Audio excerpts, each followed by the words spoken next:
आणि मुळात हे आमचं नाव नाही, हे आमचं स्नेही मंडळ आहे. प्रतिकार बदलताना मंडळाचा त्यामागचा थॉट प्रोसेस काय होता? पण मंडळाची ती ओळख नाही. नाव चर्चेत चालू आहे ते म्हणजे भाई लोकांचा राजा. ताफ्यासहित आम्ही तिथे पोहोचलो होतो.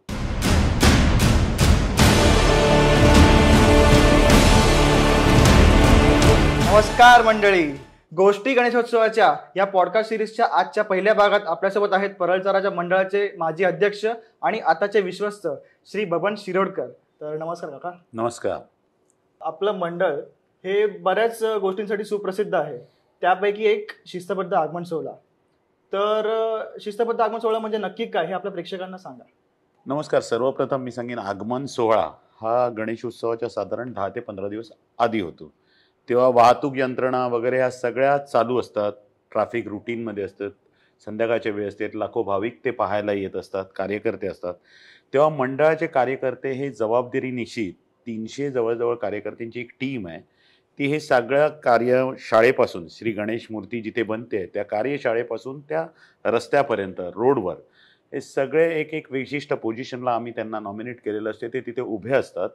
एक मानवी साखळी तयार केली जाते, जेणेकरून की जी वाहतूक आहे, की मुंबईतनं बाहेर निघणारी सगळी वाहतूक आहे, ती वाहतूक सुरळीत चालावी. पोलिसांना सहकार्य, पोलिसांचं सहकार्य तर ऑफकोर्स असतेच, पण त्यांना आमच्यातर्फे एक 200 ते 300 कार्यकर्त्यांची ॲडिशनल फळी दिली जाते. याचं कौतुक वारंवार पोलीस स्टेशनकडनं पण आमचं केलं जातं. आणि आमचे कार्यकर्ते त्या पद्धतीने वाहतूक, मग बेस्ट असो, टॅक्सी, गाडी, सगळ्या एका लेनने त्या चालू ठेवतात. आणि जी वाद्य आहेत ती कशी सुरळीतपणे एका त्यांच्याच लयीत वाजतील आणि त्यांच्या नॉमिनेट केलेल्या जागेत वाजतील याकडे पाहिलं. कारण क्राऊड हा वाढत असतो, लाखो लोक येत असतात, जॉईंट होत असतात आणि प्रवास हा भारतमाताकडनं नरेपारच्या दिशेने चालू असतो.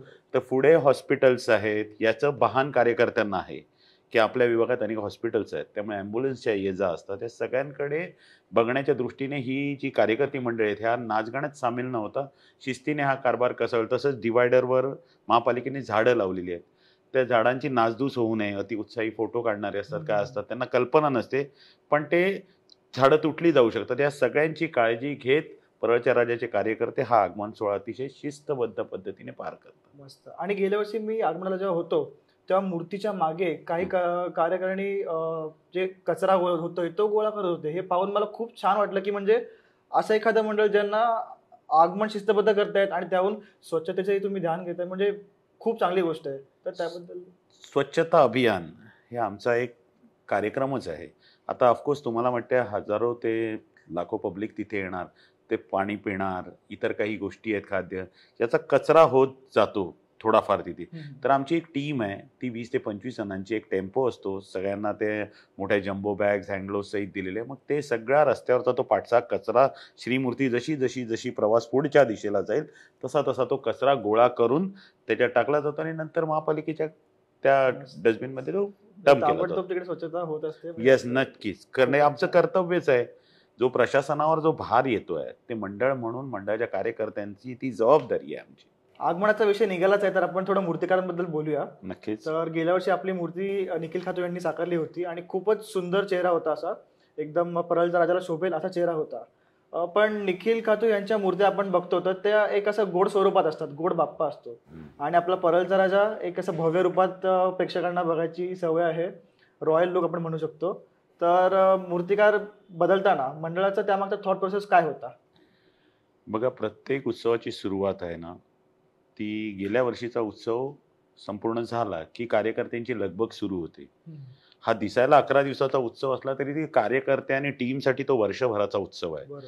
तर ते सुरू असताना त्याच्याबद्दलचे स्केच जमवले जातात, संभाव्य मूर्तिकारांची चर्चा केली जातात. तरच परळचा राजा बनवावा, आपल्या हातून घडावा, अशी बऱ्याच मूर्तिकारांची इच्छाही असते.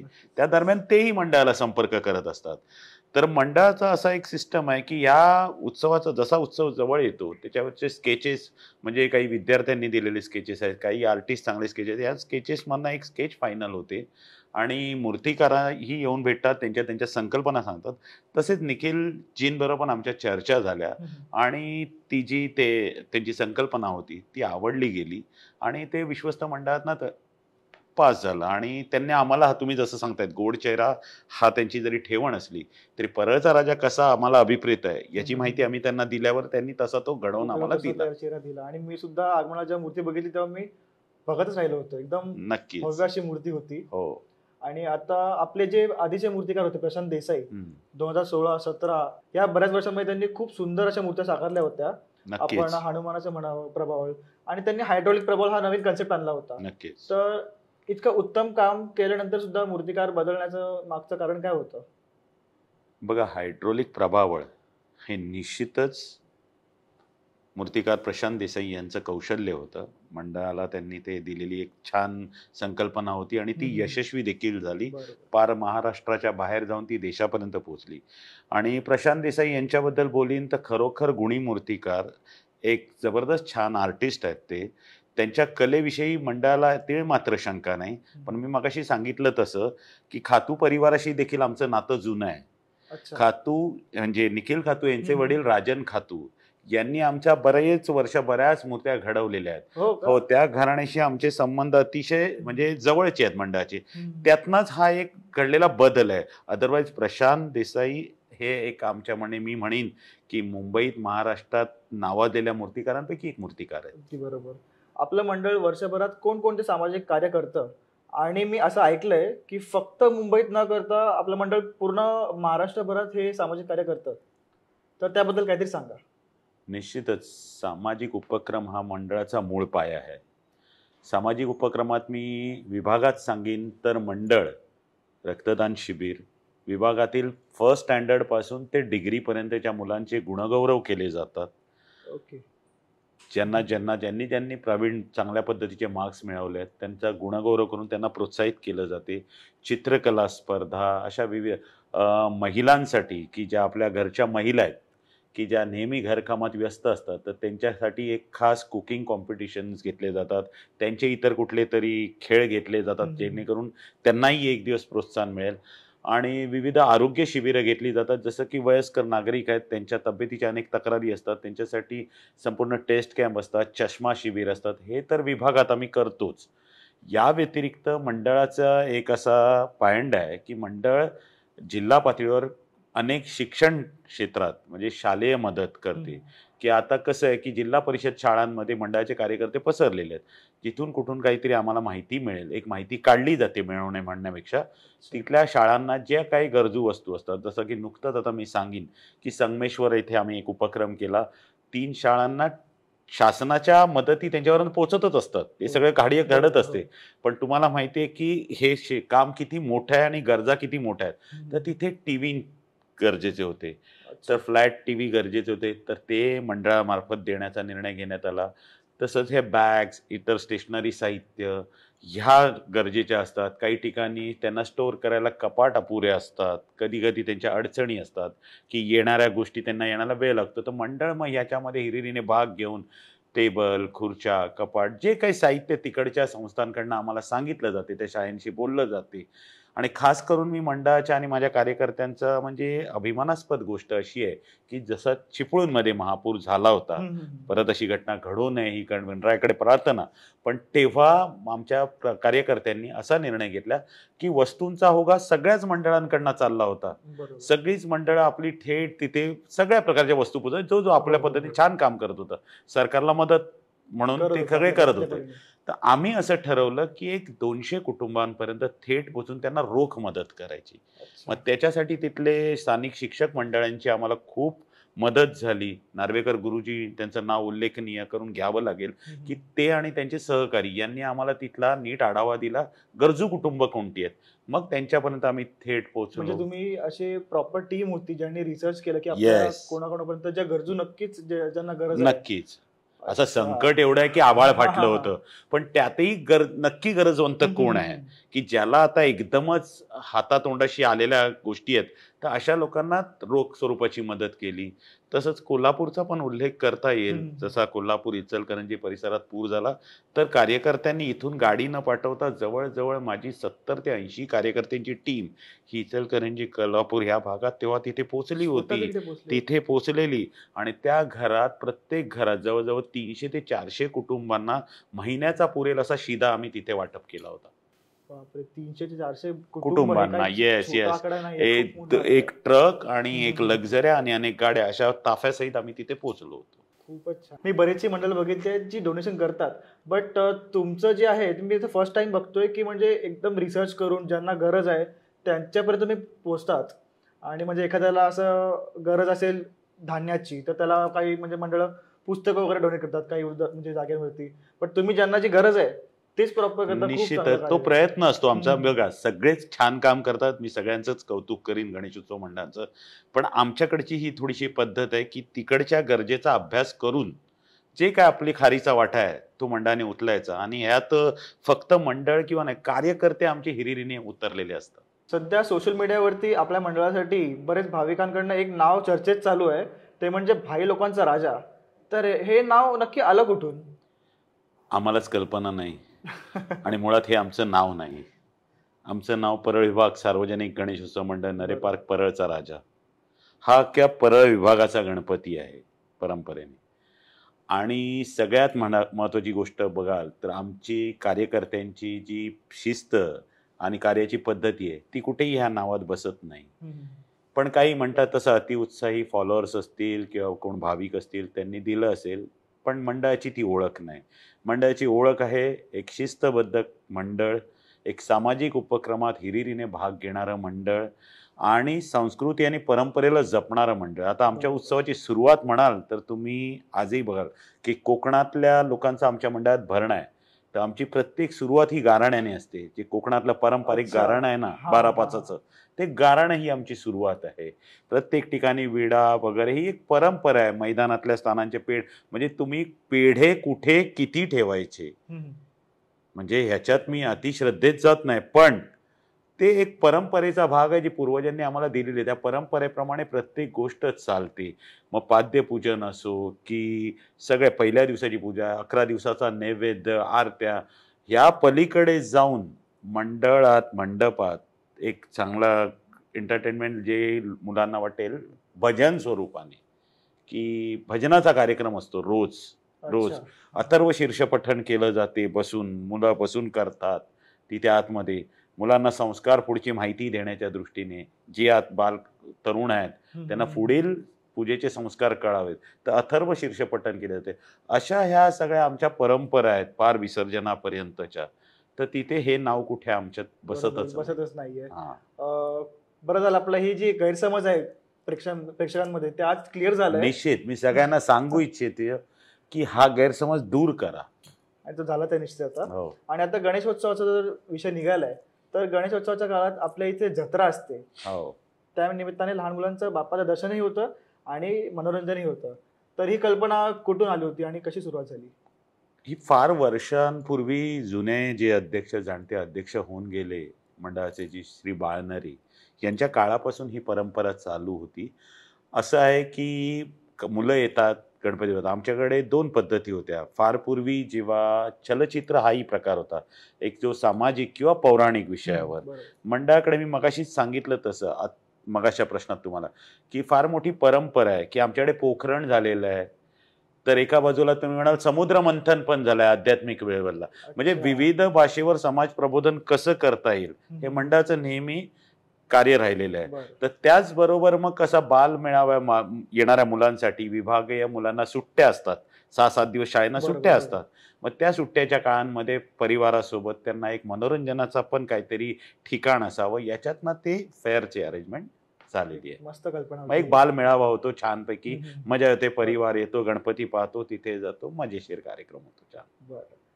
तर आता आपण आगमनाबद्दल चर्चा केली, गणेशोत्सवाबद्दल चर्चा केली, आता आपला विषय येतो विसर्जनाचा.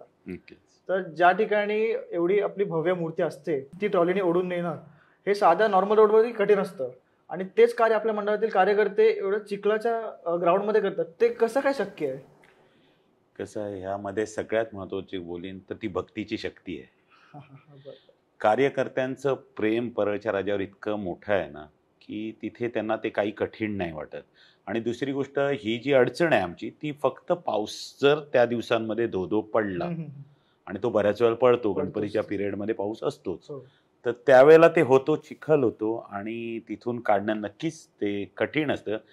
पण त्याचं नावच विघ्नहर्ता आहे ना, तर तो अगदी सगळी ती बरोबर. विघ्न हरून नेतो आणि कार्यकर्त्यांमध्ये तेव्हा शक्ती संचारलेली असते. तर ती तुम्ही टीम बघाल, ती जवळजवळ 200 ते 300 ची टीम रोपवर उभी असते. ती तो सुरळीत, तो आमचा मार्ग ठरलेला मार्ग आहे, त्याने बरोबर. काढून ती गणपती मंडळाच्या बाहेर आणतात. विसर्जन म्हटलं की पाऊस हा असतोच. असणारच, येणारच. आणि मग तुमची काय यासाठी टेक्निक असते वेगळी किंवा कसं काय, कारण एवढं हा. रिस्की काम असतं हे खूप. ट्रेंड आहेत ते सगळे. हम्म. याच्यावर ट्रॉली प्रमुख आहे, विसर्जन समिती आहे. मी मगाशीच म्हटलं तर एक सिस्टम आहे की त्यांना त्यांना ती कामं वाटून दिलेली आहेत. बरोबर. तर आता विसर्जन समितीवर जी टीम आहे आमची, त्या टीमच्या मार्गदर्शनाखाली आणि पदाधिकारी, अध्यक्ष, सेक्रेटरी, खजिनदार यांच्या मार्गदर्शनाखाली त्यांना सूचना केल्या जातात. बाकी पारंपरिक काम हे त्यांना माहितीच असतं.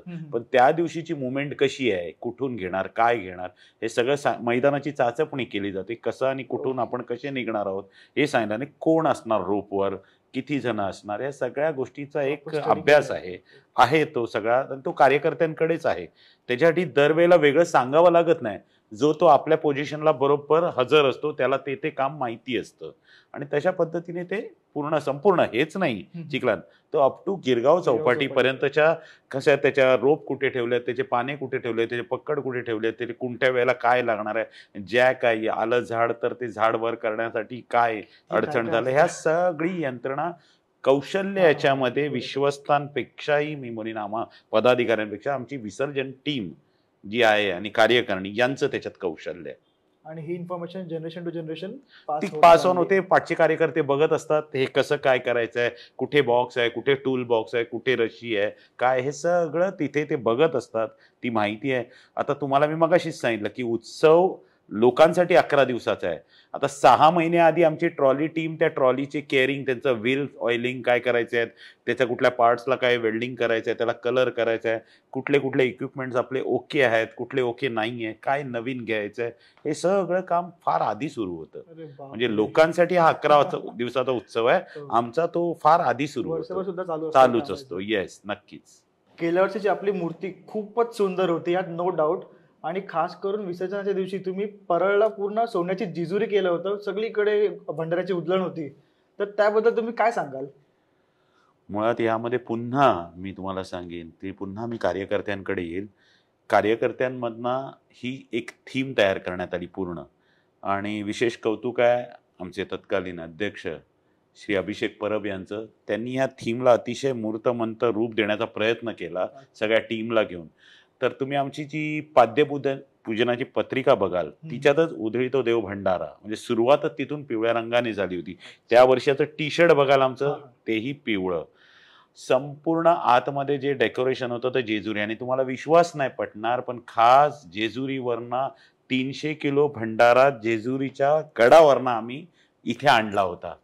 खास 300 किलो. ओव्हरऑल नाही, फक्त विसर्जनासाठी नाही, तो गणपतीच्या प्रत्येक भाविक तो अनुभव घेत होता. कारण तिकडचा जो भंडारा, जे तिथे गेलेले आहेत, ज्यांनी जेजुरी पाहिलेली आहेत, त्यांना त्याचं महत्त्व माहिती आहे.